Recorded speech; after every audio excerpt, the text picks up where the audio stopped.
Hello everyone. I'm super excited to be here. Haven't been here in a while and I'm having flashbacks. It's like always so hot in these academic buildings, I'm remembering.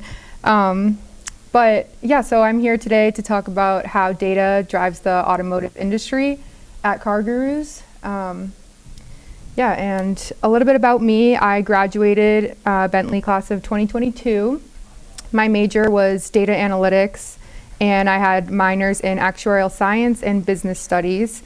And then I was a tutor at the Sandbox, and funnily enough, I used to create the visuals for the topics in tech sessions, and I remember putting people's pictures on there and writing the titles and thinking like, these people are so old and they're so professional and like have a career that's so crazy, and now it's really weird to be on the other end of it and being that person that's speaking to you guys. So a little bit more about my career. Right out of graduation, I got a job at Rapid7, which is a cybersecurity company. There I was in a rotational program, so I was getting to see different parts of the business in analytics, like I was doing a little data science, marketing analytics, and then that actually got cut short. They had to lay off a big chunk of the company, and I found myself a year out of college getting laid off for my first job, which is something I never expected to happen.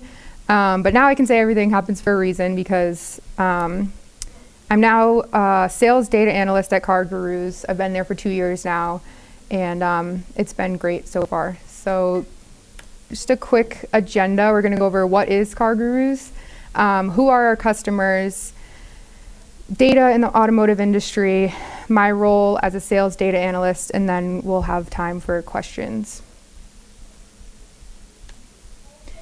First, I just wanted to start with a question. Has anyone here ever purchased a car? No one? Okay, does anyone want to share what that process was like when searching for a car, or what factors were you considering? Whether it was, or if you've looked for a car, or just pretend that you were buying a car maybe, what are some things that are important that goes into that decision? Yeah. Like price and like how many miles are on it and stuff like that. Yeah, definitely. Anything from you? It was so stressful. I bought a car over the summer, and I did everything I said I wouldn't do. I thought I was going to buy a used car. I thought I was going to go and look around and do some research, and then drive a couple, and I ended up going to the dealership and driving a car and saying, I like that one. And it was like, I never do spur of the moment decisions like that. And then it's like, then you go and you buy the car and you go through all the financing stuff, and then they tell you, and while you're buying it, they tell you how wonderful the car is going to be, and then the minute you pay for it, it's like, you should really get this extended warranty, and that extended warranty. Yeah, so I think that we can all agree, for most people, buying a car is a really big purchase decision. The process can be really overwhelming. There's hundreds of makes and models and options to choose from. And you can ask yourself, like, how do I know if I'm being given a good deal or if I'm being ripped off for the price of this car? Also, negotiating with sales reps can be really intimidating. So CarGurus helps make that process simpler and more transparent. This is just a quick commercial video. Buying a car is kind of a big deal. You need to see all the options. See, she knows. CarGurus gives you the most new and used cars right in your hand, so you know your big deal is the best deal. CarGurus, the #1 most visited car shopping site. Cool, so that was just a little clip of one of our commercials. So like you just saw, CarGurus is the #1 most visited digital auto platform for shopping, buying, and selling both new and used vehicles. It was founded in 2006, and we operate in the US, Canada, and the UK, and we have our office locations in the US and Dublin. We actually just opened a new office in Back Bay about a year ago, which is, you can see there, it overlooks like the entire city. I can see into Fenway Park from my desk, which is really cool.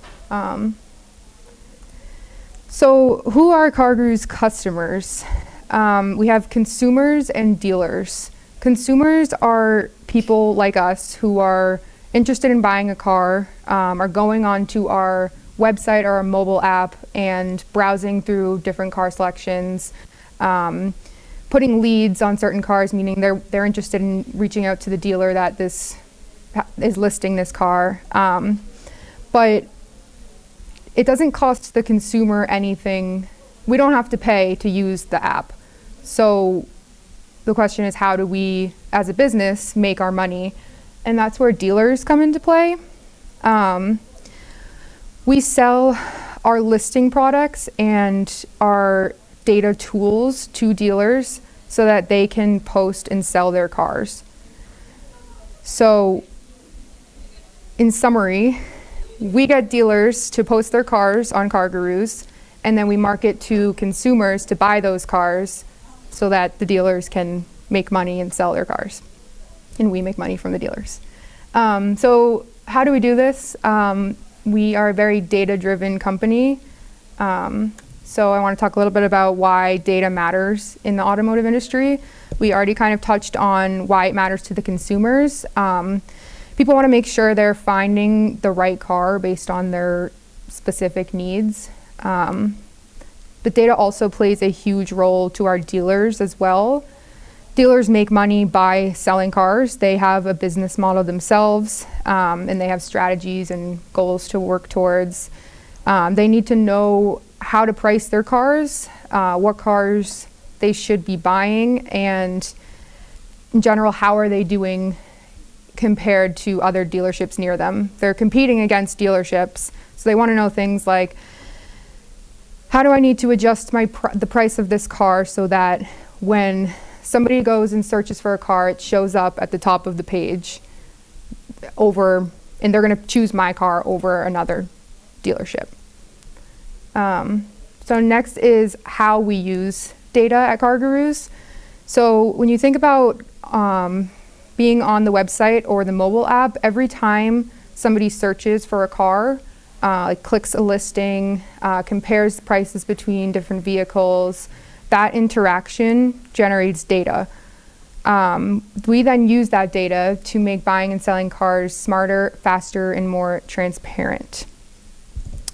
So CarGurus collects data on millions of car listings every single day. Think about how big the United States is and how many cars are in each little part. And think about how many data points make up a car. We have the year, make, model, mileage, trim options, the things like the interior and exterior color. There's like many details. The list goes on and on. We collect all that data from the website and we store it, and then we clean it and transform it into data models. A good example of this is our deal rating model. So if you've ever been on CarGurus, you'll see that you can see the picture of the car, it will be listed with the price, all of the information, and then it will be given a fair deal, good deal, or great deal. So we do that. The data science team, basically for every car listed, CarGurus identifies comparable vehicles. So similar make, model, mileage, and condition. And then they use that data. The algorithm calculates an estimated market value for that specific vehicle. Then CarGurus compares what the dealer is asking for that vehicle to the calculated market value and then assigns it to a good, great, or fair deal. So let's say, based on all the data we've collected, a 2010 Toyota Camry, which is what I drive, we say with 100,000 miles is $10,000. And the dealer's posting that same car, or one of those cars, and they're asking for $12,000. That's not going to be marked as a good deal because we want to make it transparent to consumers that that's not what the car is worth. So this way, shoppers know what they're being asked to pay, if that's a good deal or not. And then it also enables dealers to ensure that they're asking for the right amount. Another example of a data model is something called our churn predictor. This is a project that I've gotten to work on with the data science team, where we collect information on dealer performance. So dealer performance means, say I'm a dealership and I'm posting my cars. If I'm performing well, that means people are submitting leads on those vehicles, meaning they click on the car and you can fill out a form with all your information and submit it to the dealership, and they'll reach out to you. Dealers care a lot about those leads coming in. So the churn model is based on dealer performance, and what it does is it identifies dealers that are likely to discontinue their services with CarGurus. That's what churn means. This information could be a dealer's performance has gone down. Maybe in the past few months we've noticed that they haven't been getting as many leads. Their cars are sitting on the lot for longer, meaning they're not turning them over, they're not selling them. Another input to the model could be that the dealers have stopped engaging with our CarGurus dashboard. So dealers have their own dashboard on our website where they can manage their inventory, change prices, all that stuff. And if they're not logging in, maybe they were really active and now they're not, that might be an indicator that the product's not working for them. They might cancel their subscription soon. These data points then help us identify those dealers and allows the account managers to try to prevent them from churning before they do. Does anyone have any questions so far? Anything? Okay. Awesome. So another example of how we use data is we have something called dealer data insights. So like I mentioned, dealers have access to a big dashboard where they can see all their cars and everything. And then based on whatever package they're in, so we have like a standard package where they just can post their cars and only get a certain amount of leads, or they can pay more money and get featured on the top row and get more leads, stuff like that. So depending on what their package is, they have access to these dealer data insight reports. So one of them is our acquisition insights report. This helps dealers decide what cars they should sell. So how do we do that? CarGurus takes the data, we analyze the last 14 months of searches and sales in that region. So if the dealer's in Boston, we look at all searches and sales in Boston. And so what kind of cars are they searching for? Who's buying what? We then have an AI model that identifies the vehicles that are likely to sell quickly in that region. So let's say dealers have different strategies based on how big they are, where they are, but usually something that's really important to them is what's called turn time, and that is how fast they move the car off their lot. So they buy a car from an auction. They can buy them from CarGurus too now, and they try to turn it around as quickly as they can. So a lot of dealers try to do that under 30 days. So our model identifies these cars are cars that sell in under 30 days in your area. So you should buy more of these cars in order to get more money and sell more. So this is a custom report that gets sent out weekly or any cadence that the dealer prefers in an email message. And then we have another one called merchandising health. This is, think about if you're shopping online for a car and there isn't a picture on the listing. Personally, I would never continue to look at something that doesn't have a photo listed or a price or is missing trim options, which is like sunroof, all that stuff.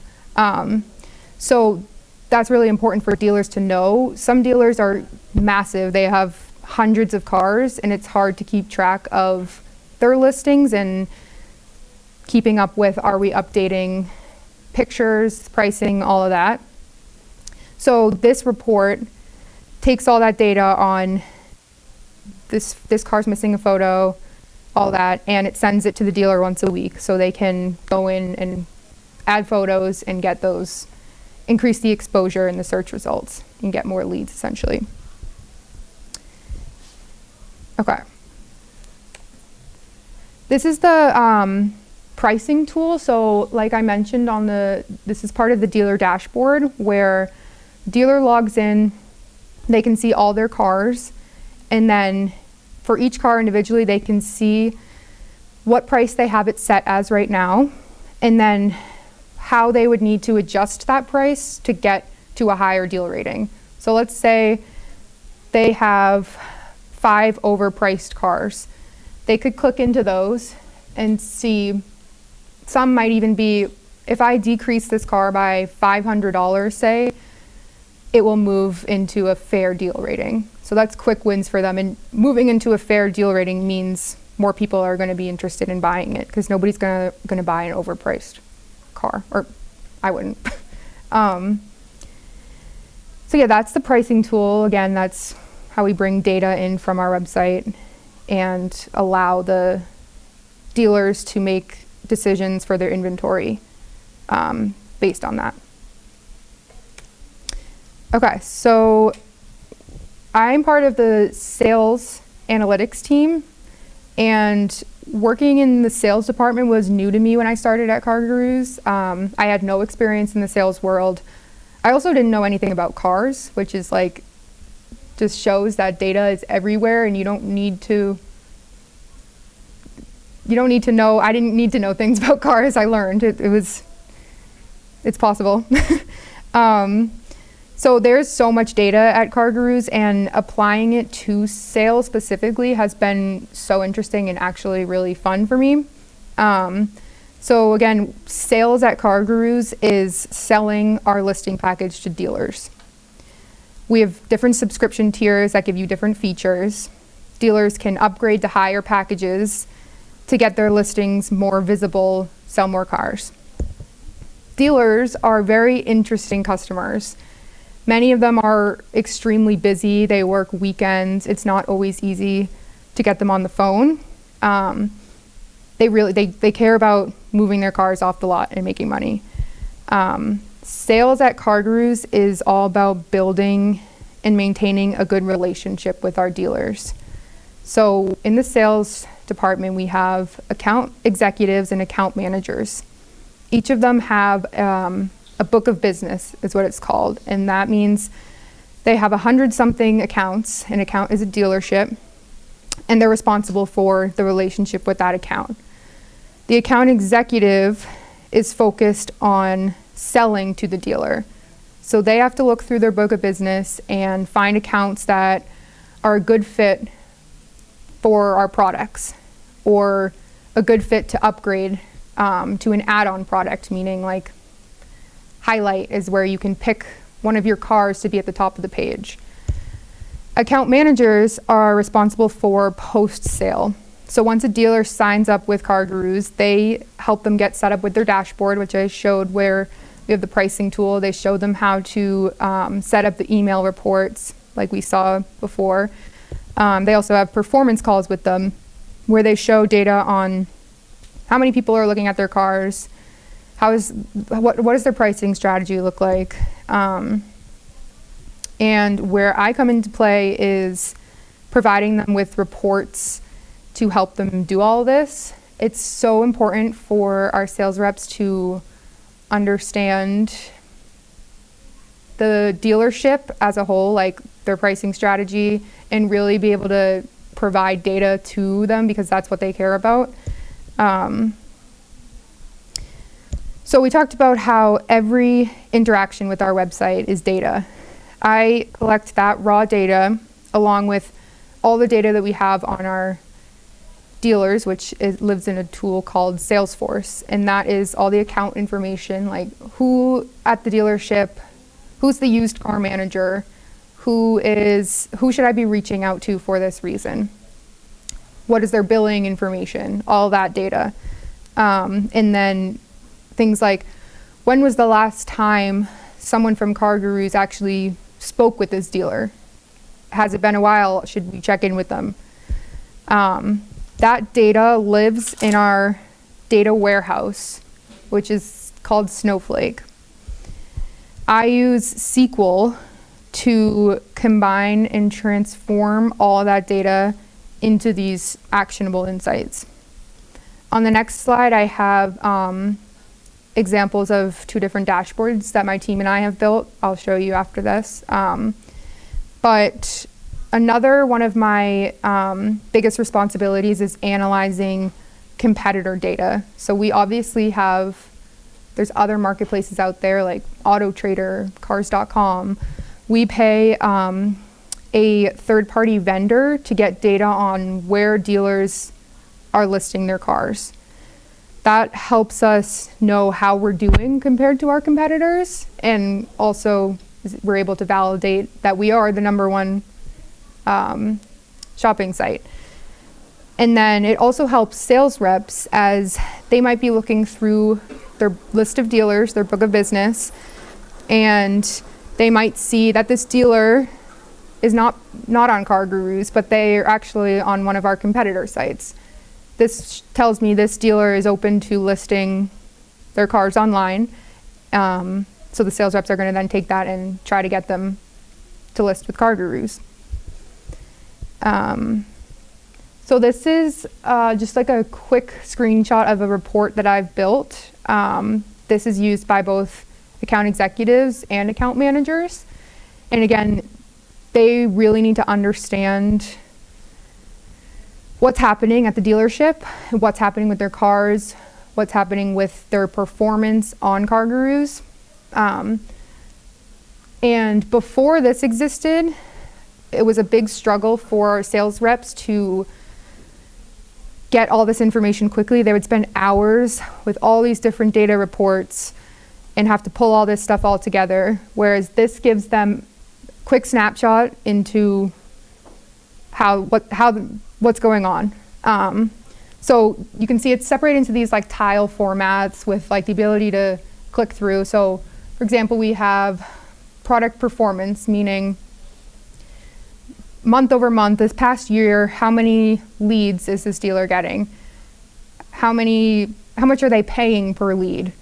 For inventory, we can see things like the makeup of all their 200 cars that they have.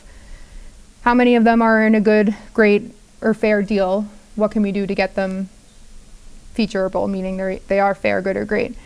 How has their pricing strategy been? Are they over their inventory cap, meaning are they posting too many cars and therefore we need to upgrade their package? We can see how much they've been spending and whether or not there's room for an opportunity for expanding that, putting them on a higher subscription. And then we have our marketplace competition, which is showing again, like, where else is this dealer listing their cars? Yeah, so that's just like a general report that's really changed the way sales reps sell. Dealers are often going to call with a problem. They're never going to call our sales reps and say, hey, CarGurus has been great, thanks. Like, they're going to say, why are my leads down? Why am I not selling my cars as fast? And our account executives and our account managers can come into this and diagnose that problem. Say, well, you've been pricing your vehicles too high. That's why. It's not our fault, actually. You need to make these adjustments. Well, we wouldn't say it like that. But another report I've built, and I had to blur out some things so it looks a little weird, but this is what we call the account management hub. So again, account managers are responsible for the post-sale, the relationship with the dealer, looking at their performance, and they have hundreds of accounts. This helps them figure out like what they're going to do that day. So when they get into work, here's a general dashboard that's all of their accounts. They can sort their book by I want to see who haven't I reached out to in a while, in over 90 days, because we want to be reaching out, our sales reps want to be reaching out to the dealers on a regular cadence. They can easily see who haven't they reached out to. They can look and see who are on which products. The churn risk model is in here as well, where they can quickly identify the accounts in their book of business that are most likely to churn, meaning their performance is down or they're not using our dashboard. Yeah, so now I just have some career insights and advice. Bentley prepares you very well. Use it to your advantage. I wish I almost did that more. I was, being a data analytics major, I was psyched when I didn't have to take the general GB classes, like after 112 and 212, I think. Because I didn't think I'd need to learn business as much in being in the data analytics world. But, and I say this later on, but technical and business skills are equally important. You can be super good at coding, but what makes the best analysts is those that know why they're doing what they're doing and know like the reason behind how is this code impacting the business. And another one is so much is learned through experience. So be open to new tools and skills. SQL was the language that I used the least at Bentley. I took it during COVID. It was a night bomb, and I barely went to that class, from being honest. So I didn't really have much experience in SQL. I was more heavy in Python, Java, like that type of stuff. But that shouldn't steer you away from getting into that field, because now I've learned so much just from that experience. So if there's something that you're interested in that like you feel you might not have all learned about or you don't feel prepared for, like it is really possible to learn. Most of the stuff that I've learned has been through experience. And then another thing is, this is kind of an obvious one, but ask questions. The biggest thing I realized leaving Bentley and going into the workspace was imposter syndrome is so real, meaning like being in a room with people that have been working for a while and feeling like you know so much less than them can be so hard, and it is hard to grow when you're in that mindset. So always ask questions, even if you think they're dumb. They're not. It's also being on the other end of it. It's easy for people that have been there in their career for a while to forget that new grads don't know the corporate lingo as well as you do. So always ask when you don't know something. I used to sit in the audience during these presentations, and sometimes I'd be like, I have no idea what those words mean. Like, it's easy to get lost in like the corporate lingo. And it's never a bad thing to ask questions. Nobody assumes that you know everything. Another big thing is AI in this industry. I use AI a lot in my day-to-day job. I use ChatGPT for my coding. I'll write a SQL query and I'll copy and paste it into ChatGPT, and I'll say, can you help me optimize this query? And that's a great practice to have. AI is not going to take over your job if you use it. AI is only going to take over the jobs of people who don't adopt it as a tool. But the thing to remember is, don't let it learn for you. So always make sure you're using it as something to help you, but always understand the why of what it's doing. So here's my query, can you optimize it? Meaning, I need it to run faster. something in my code is not right. It will give you the answer, and what I always like to do is explain, like, can you explain to me how you got there? Just because, like, it's so important to still learn those skill sets, even though it is really easy to make shortcuts, and you should make a lot of shortcuts with AI because it is really helpful, but definitely don't let it do the learning for you. I have a friend who just interviewed for a job, and he has never really used SQL before. And during the interview, he was on ChatGPT writing questions as they were asking them. And that is just like, that's scary to me. Like, I make sure you're still learning the fundamentals of, like, always ask yourself, why am I doing what I'm doing? Like, bigger picture, what is happening here? And then the last thing I have is work-life balance is so important. Are any of you guys seniors, or what grades are you guys in? Freshmen? Okay, so you're far out from having to worry about that. Well, not really, but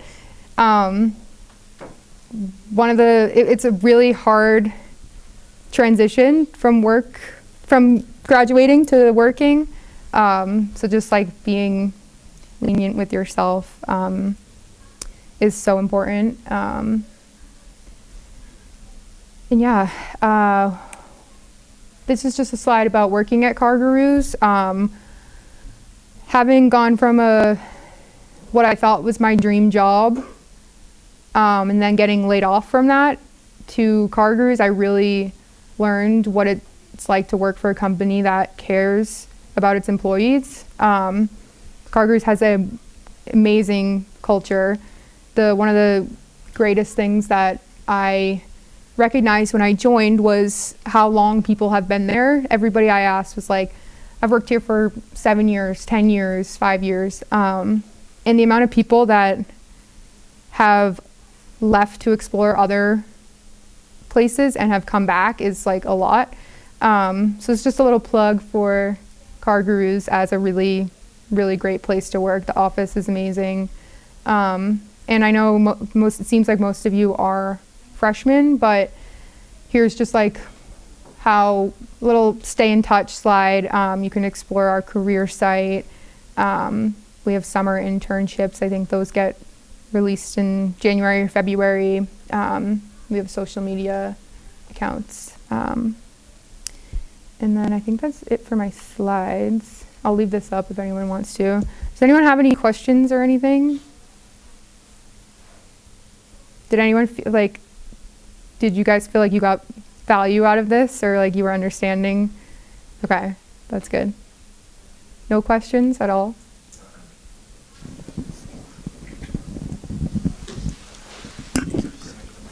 My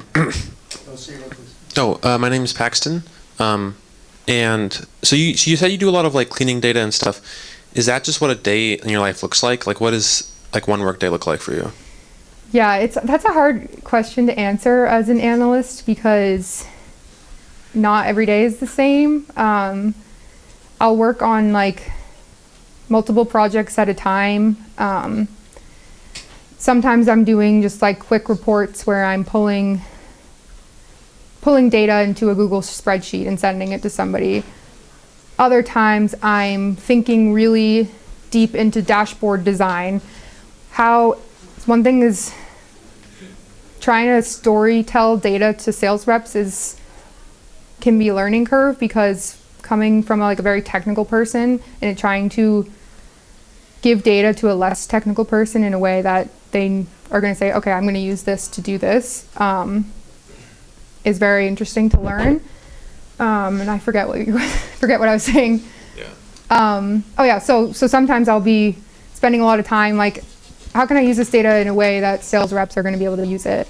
But I'd say most of my day, it's split up between like cleaning and transforming data and then building out like visual designing of dashboards. Okay. And can I ask a follow-up? Is that more like solo work, or are you working in a team? I have a team that there's 3 of us right now on the sales analytics team. We have a broader analytics team that's more like business analytics. They report on like finances, all that stuff. But my team, we work together. I'd say when I'm doing the most solo work is when I'm like heads down into a query. And do you guys know what a query means? Okay, yeah. So a query is like, I'm building like a data table basically. So I'm pulling data from all different sources, like our website, our Salesforce platform where we keep all of our information of our dealers, and pulling all that together and joining it in a way that here's an output table where I can send it to someone and that's what they need to make a decision. So like it will be a table of dealer A, this is how many leads they got over the past 12 months, like split up by month. And most of the individual work I do would be like when I'm heads down building out those queries, but I work with our stakeholders a lot, which is our sales team. So a lot of meetings with them to identify like what are their pain points in their jobs right now? Like what do they wish they had access to more quickly, or what data do they want to see that will help them get to their quota, meaning they're selling packages to dealers. Yeah. Did that answer? Excel a lot? What? Do you use Excel a lot? I use Google Sheets. Spreadsheets in general? Yeah. Yeah, I do. Not as much as other people do. I use it for data reports that are kind of like a one-time ask, meaning like sales rep Ben is going to visit. Some of our sales reps actually go to the dealerships that are bigger and they sit down with them and talk about things. And sometimes they'll say, I'm going this Thursday, can you pull a report of their performance the past 6 months. I'll dump that into a spreadsheet and they can then either build like pivot tables. I prefer to do things in other formats, but yeah, Google Sheets is get comfortable with VLOOKUP and XLOOKUP functions. I feel like that's what I use the most with Google Sheets.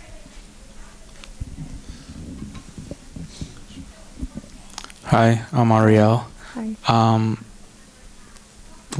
Did what you learned in school, does it match like your everyday job that you do at work, or did you have to like learn something new or get other certifications to be in the position that you are? Yeah, I definitely use a lot that I learned at Bentley. But this is going back to what I was saying before, like a lot of stuff is learned through experience. But there are times at work when, like in my first job, I was doing data science and I took a course here, I think called data mining. And it was like a really cool, fascinating thing to be like, oh, I actually learned how to do this exactly, and now I'm applying it to like a real world scenario. But yeah, be open. There's so many resources and ways to learn things online, especially with AI. I always go into ChatGPT and say like, explain this concept to me in simple terms. Like I'm always doing that type of stuff, and it's really easy to learn things now, but I wouldn't be able to do anything without the courses I took at Bentley, for sure. Thank you. Who else has a question? Well, the mic goes back. When you buy a car in CarGurus.com, do you actually buy it from CarGurus, or do you buy it from The dealership. So it takes you out of the website and in contact directly with the dealer. Yeah, that's the final price. Well, I think you can go in to a dealer and say, like, I see this car listed, but on CarGurus it says that, like, yeah. Yeah.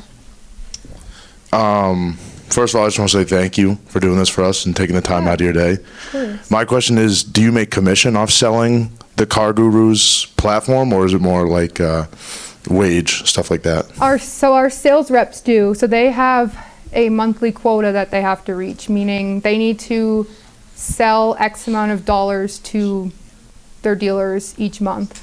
And that means that, let's say it's a brand new dealership wants to post their cars on CarGurus.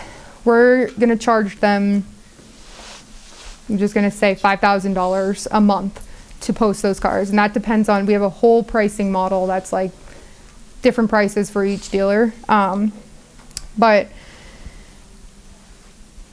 what was your question? Do you make commission off Oh yeah, it? so our sales reps, they'll make money off of that sale based on how big of a sale it is. So it's not like I don't get commission, but our sales reps do, yeah.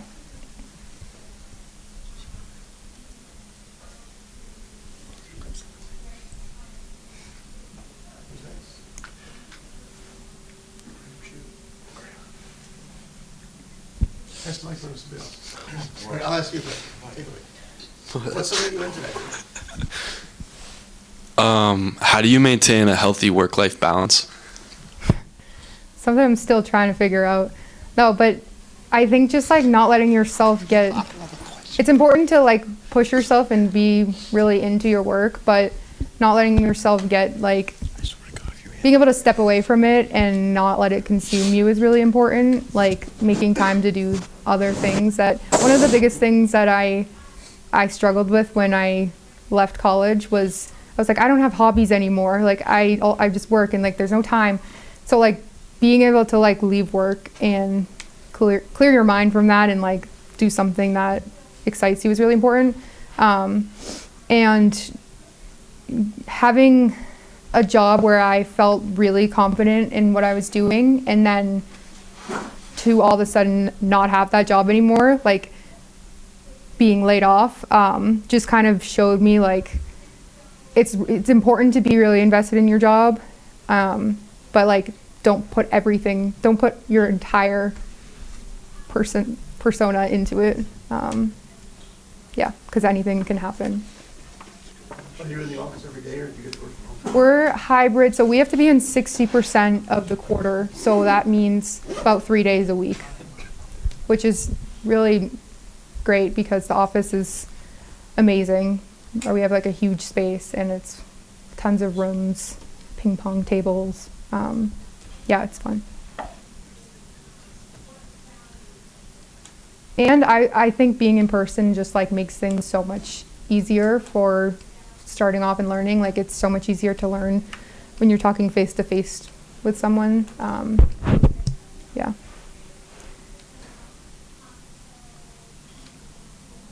Are most of the folks that you work with recent college grads, or It's a mix. more serious people, or what? Yeah, it's a mix. My team, there's one other person my age. My first job, which is the rotational program, was all recent grads because we were all like, that's like a right out of college position. But I'd say it's kind of a whole range. Like even in sales, there's some people that are a lot older that are still selling. There's some right out of college. It's really a mix. What? Oh, yes. It's on the laptop. So we're going to do a quick switch and put up a QR code for attendance. So you can scan that whenever you're here. Caroline will stick around for a few minutes afterward if you want to chat. I'm not getting bored you before you go. And a big thank you for all of you for coming and to Caroline for her talk today. Yeah, thank you guys.